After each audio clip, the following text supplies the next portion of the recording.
The latest chatter about the Major League Baseball offseason, including news about a certain pitcher in Florida that the Cardinals are rumored to be targeting. We'll talk about it today on Locked On Cardinals. You are Locked On Cardinals, your daily St. Louis Cardinals podcast, part of the Locked On Podcast Network, your team every day.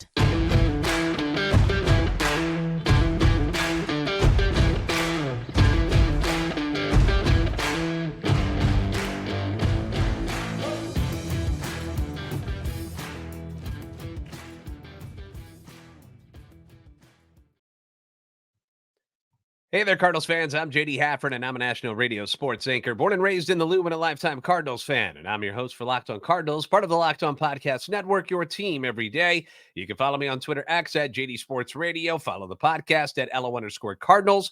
I want to thank those of you who make Locked On Cardinals your first listen every day. We are free and available wherever you get your podcasts. You can also find us on YouTube. Make sure you like, subscribe, and comment. That way you're interacting with us. Hit the notification button so you know when the new episodes are posted. This is a show serving Cardinal Nation and giving the best fans in baseball all of the info about the birds on the bat. Today's episode brought to you by Jase Medical. Empower yourself when you purchase a Jase case. It provides you with a personal supply of 5 antibiotics that treat 50-plus infections. You can get yours today at jasemedical.com. That's JASE medical.com. So here we are on, November 15th.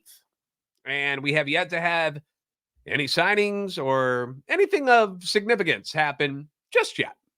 We're still kind of waiting on things. You got the awards coming out. Things are just a little bit slow right now. So I thought we could go through some of the latest news and notes from around the league that involves some of the bigger names, including one guy who many of us think is going to be a target of the Cardinals. We assume that he will be. First, before we get to that, let's say congratulations to Blake Snell and Gerrit Cole. Congratulations. Announced as your NL and AL Cy Young Award winners tonight. Snell becomes the 7th pitcher in MLB history to win it in both leagues. And I don't know if you've heard this yet. Maybe you caught wind of the fact that he is a free agent this offseason. Yeah, that's true. A little bit more on him later on in this episode. Gerrit Cole grabs his first Cy Young Award after going 15-4 with a 2.63 ERA, 222 strikeouts, had an ERA plus of 165 this year for the Bronx Bombers. Been a long time coming for Cole. Cole has been one of the best pitchers in the game since coming up with the Pirates. He's had top 5 finishes, I think 5 times. I think that's right. 5 top 5 finishes. Had his best year in 2019 with Houston when he was 20-5 with a 2.50 ERA, and he didn't win. He had 326 strikeouts, 326. Think about that for a moment. This year, Cole had 222, 326. He had over 100 more back in 2019. ERA plus was at 185, so 20 points higher there, and he lost. He finished second to his teammate, Justin Verlander, that season. Crazy.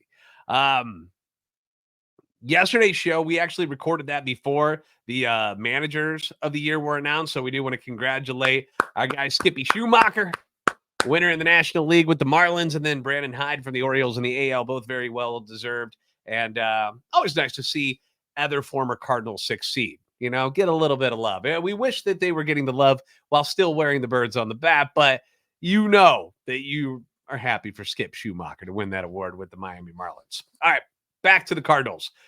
A number of people in the business are finally starting to report on this, and it's something that we figured would happen eventually. I talked about this last offseason, and again, it's been brought up again. ESPN's Jeff Passan says that the Rays are widely expected to move right-handed pitcher Tyler Glasnow. MLB.com's John Morosi saying that he thinks the Rays are indeed prepared to dangle Glasnow in a trade. Morosi actually wrote a little bit of an article about what's going on with Tyler Glasnow. So here's what he got. We know this. When the Rays look at players and their salaries creep upward, they tend to move on. And I think that Tyler Glasnow, for that reason, is out there and available today and this week. Ken Rosenthal from The Athletic also chimed in on this about a possible trade going on, saying he's a strong candidate to be moved. He wrote about the financial reasoning behind why the Rays would do this, saying even if the Rays subtract Glasnow's $25 million salary, their 2024 payroll, could be a club record. The current estimate, according to FanGraphs, is $126 million. The team's opening day payroll has never been higher than $84 million.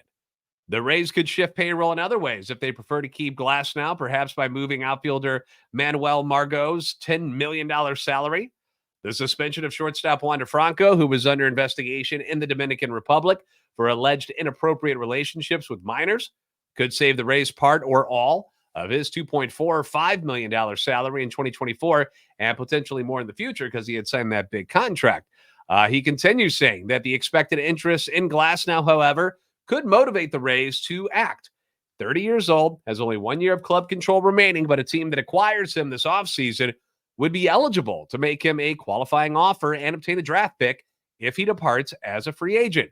Players traded during the season are not eligible for those qualifying offers. The Rays, too, would reserve the right to draft pick compensation if they keep Glasnow, so they likely would not accept an inferior offer just to clear his salary. He underwent a hybrid Tommy John internal brace procedure to repair his elbow in June of 2021, should be at full strength next season. Missed almost all of the first 2 months last year due to a strained left oblique, but finished with 120 innings, which probably would have been his limit in his first full season coming off of surgery. So one of the things when talking about Tyler Glasnow, we've been thinking that when the Rays decide that, all right, we're going to move on from him, that the thinking was they wouldn't command quite as much in a deal compared to what a team might have to give up to acquire Dylan Cease from the White Sox or Shane Bieber from the Guardians. Although talking to Josh yesterday, maybe the price for Bieber isn't quite as much as I thought it was going to be. Corbin Burns, you can put his name on the list now from the Brewers. Apparently the Brewers are ready to blow things up and start trading pieces off. Rosenthal thinks that despite the lack of control years, the Rays are still going to ask for a solid return here. He continues here saying that a potential free agent of Glasnow's quality normally brings back quality prospects at the deadline, and that's without the possibility of draft pick compensation. The Rays then likely will drive a hard bargain, particularly because Glasnow's best days might be ahead of him. His elbow ligament first began failing in 2019. He avoided the injury list in the shortened 2020 season, but will start next season almost 3 years removed from that surgery back in 2021. I still believe that the cost to get Glasnow will still be less than the other possible trade targets. But when you hear these guys reporting on this, talking about what it might take to get him, the dreams of it being like, hey, we'll give you Tyler O'Neill and a mid-level prospect, that doesn't seem like it's going to be enough to pry him out of Tampa Bay.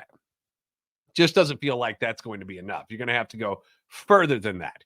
So what would be a fair trade for a guy like Glasnow, who's got an injury-riddled past, but when he's on the mound is the type of ace-level pitcher that the Cardinals could really, really use. So we're going to get into trade scenarios for Glasnow. We'll do that next on Locked On Cardinals. We spend a lot of time talking together, you and I. We get fired up together about wins and losses, who starts, who sits, who's getting traded, who's not getting traded, who they should sign as a free agent, who should they ignore. And I'm very thankful for the connection that we have. And today I want our chat to be a little bit more personal because I just learned that you can get a 1-year supply on ED medication. You realize what that means? Bring on extended travel. Bring on the next natural disaster or supply chain issue.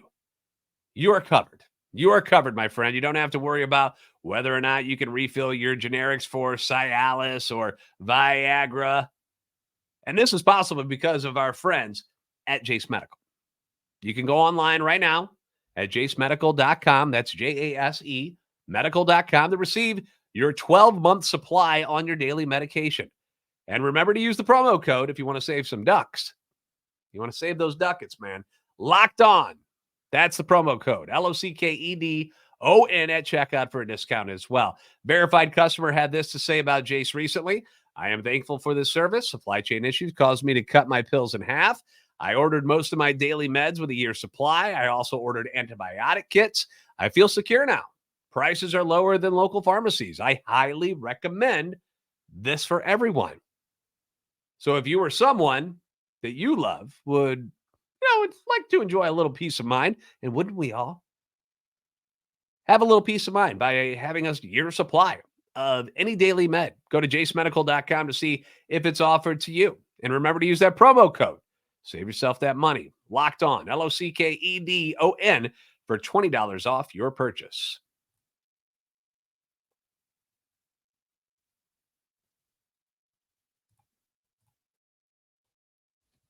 Locked On has launched the first ever national sports 24/7 streaming channel on YouTube. Locked On Sports Today is here for you 24/7, covering the top sports stories of the day with the local experts of Locked On. Plus, we've got our national shows covering every league. So go to Locked On Sports Today on YouTube and subscribe to the first ever national sports 24/7 streaming channel. Again, thank you for making Locked On Cardinals your first listen every day. You can leave comments on YouTube as well as on Twitter anytime you want. Your feedback always welcome and encouraged. Yesterday, we had our buddy Josh Jacobs from redbirdrants.com, and he was on, and he's been a huge. If there's anybody who thinks the Cardinals should go get Tyler Glasnow, it's Josh. Okay, he's had him as the number one target this entire time, has so many reasons why the Cardinals and Glasnow would be a great fit. He just recently put out a couple of proposed trades to try to get this done. But before we do that, let's weigh in on the pros and cons of Tyler Glasnow. Like, why should we like him? Because there's multiple reasons that you'd want him, and there's some reasons why you might want to stay away. And again, nobody in the free agent market or through a trade is like a perfect fit. There's not one guy where you're like, boom. There's nothing wrong with that guy. There's nothing to stress about. There's nothing to worry about. They've all got different things that you got to be like, oh man, is it worth it? Let's start with the pros. I'm a positive guy. Tyler Glasnow is a huge man. Big guy, 6'8", 225, an imposing presence on the mound. Reach extension is the 99th percentile. When you talk about reach percentile, it's like when he strides, his reach, when he releases the ball, he's closer to the plate than anybody else in the league, which makes him that much more difficult to hit. Elite strikeout ability, right? 95th percentile whiff percentage, 97th percentile in K percentage. I'm going to throw some of these stats up on the YouTube page for you so you can see his page of Baseball Savant. Like, look at all the red. That's a good thing. That's a good thing, by the way, in case you're watching. 84th percentile in ground ball percentage. 88th percentile in fastball velo. Averages 96, 97 on the gun. Got one of the best curveballs in the game as well. If you can get him, he's got 1 year left on his deal, and if things don't work out, you're not locked into a 5+ year contract. That's a positive. That's a positive, because if things don't go right, look at some of the contracts from last year, the Carlos Rodon deal, where they're like, oh, what are the Yankees are like, what did we just buy? Like, they're stuck with that dude for a while. And if he doesn't re-sign in St. Louis, you would still get a compensatory draft pick back. So there's a lot of winning in a deal for Glasnow. Con-wise, his injuries have been a problem. They've held him back. He has only made 20 or more starts once in his career as a major league player, and that was last year. He's going to make $25 million this year. That's a lot of money. It's going to cost you something decent to trade for him, and there are no guaranteed control years. It's not like you get him, and then you're like, well, if this isn't great, we still got him for 2 more years. No, he can walk. You could lose him to free agency next year and have nothing to show for it. So is the risk reward balanced enough to go after him? That's obviously debatable. Very much debatable. That's why we continue to talk about him on these shows. And of course, it certainly matters who exactly you're going to have to give up to get him. So let's check out Josh's trades and see if any of them make sense to us. Number one, he's got 3 of them here. Number one, Tyler Glasnow and $5 million for outfielder, first baseman Alec Burleson, and right-handed pitching prospect Sim Robertson. Now, Josh says this about the deal. The Rays could probably sign Eduardo Rodriguez for about $18 million a year, plus add two players like Alec Burleson and Robertson, all by trading away Tyler Glasnow and freeing up that money. Or they could sign a Jack Flaherty, someone they were interested in at the trade deadline, having money left over and these new assets in hand. Burleson would offer the Rays a left-handed bat who should only improve with increased playing time. Robertson came over in the Jordan Hicks trade at just 22 years old, is already pitching in AAA. Not a high ceiling guy, but we all know the Rays tend to find ways to bring out the best in their starting pitchers. My take on this deal, if I'm the Cardinals, I'm going for that, folks. Show. Put me on there. I know the hard hit rate for Burleson is great, but I'm trying to get an elite pitcher. I really am. And if I can pull that off by giving them a Alec Burleson, who, let's be honest, you got nowhere to play right now. Sure, you can be a DH from the left-hand side. That's fine. But is that what you're going to let hold you back from trading to go get somebody who could be one of the top 10 pitchers in the league when he's healthy? And then you're also giving up your number 8 prospect, which I know that sucks, but I think it's worth the gamble. I wouldn't be against that one. Trade number 2, Glasnow for Tommy Edman, straight up. Josh's thoughts? The Rays, even with Wander Franco's future looking bleak, still have plenty of top prospects who are middle infielders, but having a guy like Edman in their infield can give them a stabilizing force as those guys develop, and he can also play a really solid center field for them as well. The Rays value guys who can play all over the diamond, and Edman fits that bill.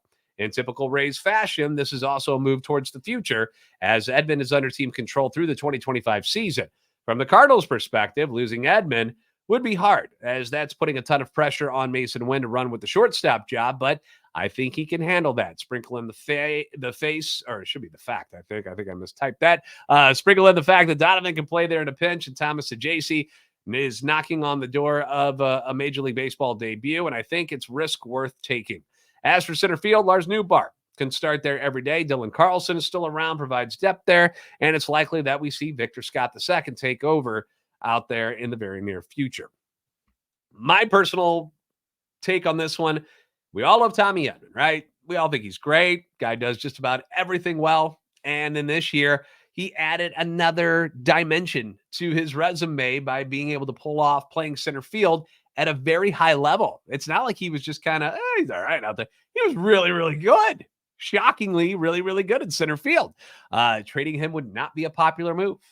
Nobody wants to get rid of him, but when you've got the depth at the positions that he plays, so it's shortstop, as Josh brought up there, you've got Mason Wynn, who we assume is going to be the starter. You've got a Jase coming your way soon. You've already got Brendan Donovan, and who knows if they find another veteran shortstop that they can peel off the scrap pile just for some depth. That could be a thing too if they make some moves like this. At second base, obviously, Donovan, Gorman already set to play over there. And center field, you've got outfielders who are capable. If you still got O'Neill, Newbar, and Carlson, if you're not trading them away for anything, all three of those guys can play center field. So is it really going to set the team back all that much if you trade away Tommy Edman, if you move him for someone of the caliber of a Tyler Glasnow? Now, I don't want to move Tommy Edman, to go get some middle of the road guy. That would just be stupid. That'd just be making a move to make a move. But to go get somebody like Tyler Glasnow, I guess I would do it. Now, if Glasnow gets hurt and ends up walking after the year and you get nothing for it, then if I'm Mo, I'm leaving the state of Missouri and I am hiding because they will come find you. But the Cardinals are in a spot right now where risks will have to be taken. They just will. They just are going to have to take a risk at some point if they want to get back into contention quickly. We will have Josh's number one trade package for Tyler Glasnow coming up next on Locked On Cardinals.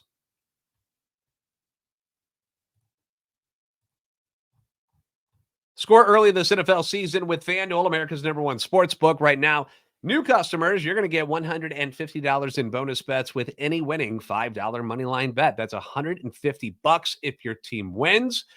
A lot of sports going on right now. We've got hockey, the Blues, all of a sudden, just like offensive juggernauts. I have no idea where this explosion came from, but I'm loving it. I'm enjoying it. College basketball is underway. You've got college football, obviously, NFL football. The app is easy to use if you want to bet on any of this stuff. Wide range of betting options, including your spread, your player props, your over-unders, and a whole lot more. New slate of NFL games begins on Thursday with the Bengals. They're going to be on the road to take on the Baltimore Ravens, both of them coming off losses, shocking losses. The Ravens blowing that lead at home against Cleveland, and then the Bengals losing at home against the Texans. So both teams are going to be trying to get back into that win column. They're going to be very motivated, I would think. FanDuel has the Ravens favored by 3.5. I like that. I think I go with the Ravens on this one. Bengals dealing with some injuries. Their top pass rusher, Trey Hendrickson, is supposed to play. I don't know how good he's going to be after getting rolled up on that knee. But they don't have Sam Hubbard. They don't have T. Higgins. So some big pieces missing for the Bengals, where the Ravens seem to be relatively healthy. So I like the Ravens in that one. Visit FanDuel.com/LockedOn. Kick off the NFL season with FanDuel, the official partner of the NFL.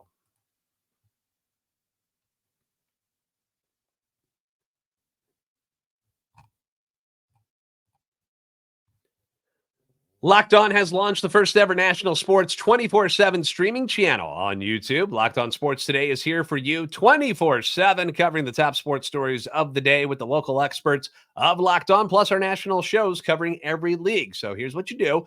Go to Locked On Sports Today on YouTube and subscribe to the first ever national sports 24/7 streaming channel. We all have different hours of the day that we work. I mean, there are moments where I'm working at 6 a.m. and then there's times where I don't start till 2 o'clock. Like, we're all over the place. You want to get your sports on a legit channel, 24/7, always there for you. There you go. Locked On Sports Today. Go bookmark it. Once again, your feedback always welcome and encouraged. I want to hear from you and get your thoughts on what's going on with the Cardinals, all of these rumors, all of the discussion that's happening. I want you to be in on it. So let me know your thoughts and where you stand on things down below, and on Twitter, X, obviously, as well. All right, time for Josh's number one trade package for the Rays. Tyler Glasnow, here's what he's got. Drum roll for you. The Cardinals get Tyler Glasnow and $5 million in exchange for outfielder Dylan Carlson and outfield prospect number 11 in the organization, Travis Honeyman. Here's Josh's thoughts. The first two, when he's talking about the first two trade packages, the first two seem like much better fits for both sides compared to this deal. But I really do wonder whether or not the Rays would have a sneaky interest in Dylan Carlson. With 3 years of team control remaining, the Rays get multiple seasons to try and help Carlson fulfill that potential. And if history tells us anything, it's that the Rays know how to unlock former Cardinal outfielders. That's just mean to say, Josh. You had to bring it up, didn't you? He is a former top 20 prospect in baseball. He finished third in the Rookie of the Year voting in 2021. The potential for growth is there. Carlson's defense is a major asset as well, as the Rays can play him at all three outfield positions confidently. Even if his struggles against right-handed pitching remain, they still have a great outfield defender who mashes left-handed pitching at a cost-controlled salary. He continues saying, I have them eating money again here, although I wouldn't be surprised if they didn't, or if it was less than that $5 million number. For their troubles, I sent outfielder Travis Honeyman their way as well, providing the Rays with an intriguing outfielder for the future. I do not see the Rays getting a top prospect for Glasnow, but I'm sure they'd like to gain some prospect depth if the number one trade piece isn't as surefire as a Tommy Edman. Now, my thoughts on this, when you compare what it will say, well, this is more of Josh, actually. I was going to say, hold on a second. I don't think he's done yet. Here's the final thoughts for Josh. When you compare what it will take to get Glasnow in a trade to what it would take to get a Logan Gilbert or Dylan Cease, it's night and day. Both guys would require one of the Cardinals' best young bats with control plus significant prospect capital. I'll pass on that at all costs unless it's a prospect-heavy package. End quote for Josh Jacobs. Sorry about that. All right, so here are my thoughts. As much as I am not ready to punt on Dylan Carlson, I think it would suck to have to swap Dylan Carlson out. I understand why you'd make the deal. I'd prefer to use him in a deal for a Dylan Cease, personally. But again, that's the price of doing business, because I don't know what everybody else thinks of Dylan Carlson anymore. In my eyes, I think highly of him still. I think he's had kind of a bum rap A lot of injuries last couple years. Still young. I'm not ready to give up on him hitting left-handed, but maybe that's just not in the cards anymore. Maybe you should just hit right-handed all the time. I don't know why switch hitters who have such a trouble time hitting the ball on one side of the plate doesn't just stop, especially when it's so different. Like the splits are so different for Dylan Carlson as a right-handed hitter compared to being a left-handed hitter. Like it's crazy. I think the Rays would want more than that. I think it would take Dylan Carlson. You could throw in, Honeyman, who the Cardinals just drafted this year in the 3rd round out of Boston College. But I feel like they would want some sort of pitcher in return. So if you had to toss in a former first rounder like a Michael McGreevy, I don't really want to give up a Cooper Jerpy, but you put two, say you go McGreevy and Honeyman and Carlson. I think the team is desperate enough to go for that if they're indeed in love with Tyler Glasnow, as much as we think they might be. Like, we don't know. We haven't heard them go, yeah, let's go get him. But we don't know yet. We don't know. Out of all 3 of these deals, personally, I prefer the first deal. Like, if I had to choose one and go, I have to choose one of them, I would go with the first one, I think. Burleson and Robertson for Glasnow. And then I would instead flip Carlson. I'm loving the rumors about Alek Manoah from Toronto. I would be astonished if Toronto just gave up on him after 1 year. And if the Cardinals can benefit off that, cool. Flip Carlson for Manoah. Then you sign one of these top guys because these other 2 guys aren't going to cost you nearly as much. Like, you're not having to fork over some 5, 6, 7-year deal to get those 2 guys. So then you can sign one of these top guys if you need to.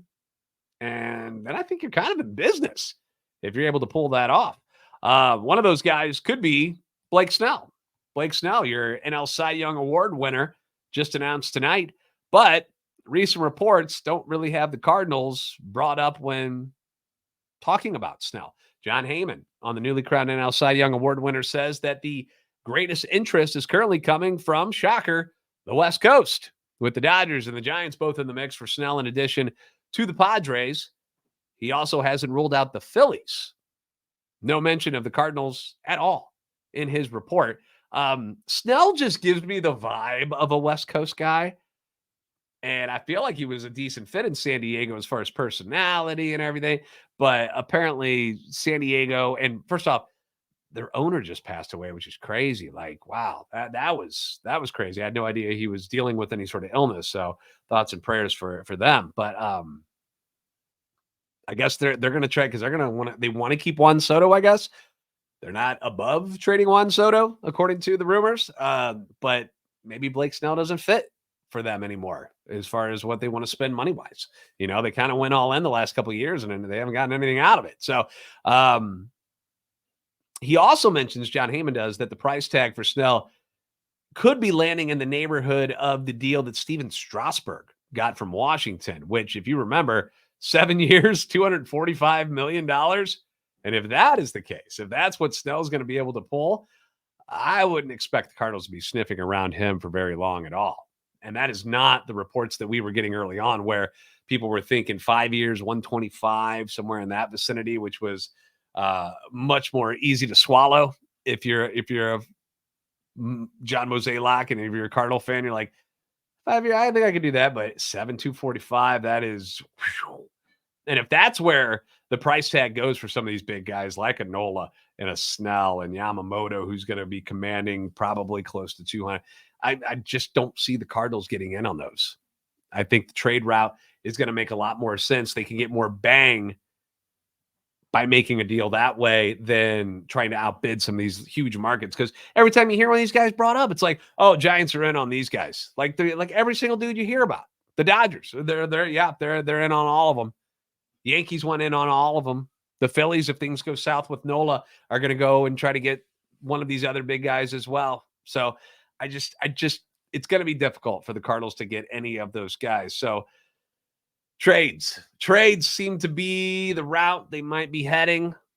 Out of the 3 deals that we brought up here tonight, which one do you like the most? Let me know, and be sure to read the full write-up from Josh Jacobs at redbirdrant.com. The link is in the description and the show notes on YouTube and the podcast page. Thank you again for making Locked On Cardinals your first listen every day. If you haven't already, please give us a follow on Twitter at LO_Cardinals and at JD Sports Radio. Like and subscribe on YouTube. Help our channel and love for the Cardinals grow. You guys are the best fans in baseball for a reason, and I will see you next time on Locked On Cardinals.